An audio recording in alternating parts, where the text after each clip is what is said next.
inamin ni dating Ateneo men's basketball coach Thomas Anthony Tab Baldwin na wala siyang Alien Employment Permit o AEP. Ito ang kaniyang inamin sa harap ng Department of Labor and Employment ngayong Lunes ng umaga sa ginanap na clarificatory conference na pinangunahan ni DOLE Secretary Francis Tolentino. Layo ng pagharap na alamin kung ang pagtatrabaho ni Baldwin ay naaayon sa batas ng pagtatrabaho sa bansa ng isang foreign national. Ayon kay Baldwin, wala siyang Alien Employment Permit.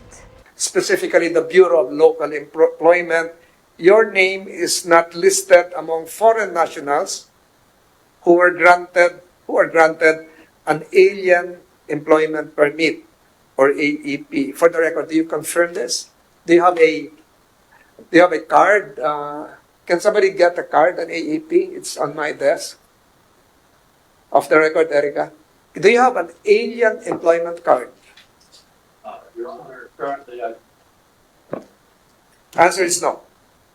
Samantala, ayon sa abogado ni Baldwin, siya ay may permanent resident visa at wala sa requirement na kailangang pang-isumite ni Baldwin na kailangang kumuha pa siya ng Certificate of Exemption. Magkakaroon naman ng hearing kasama ang employer ni Baldwin sa July 9 bago maglabas ng kaukulang report kung ano nga ba ang naaangkop na hakbang ayon sa batas.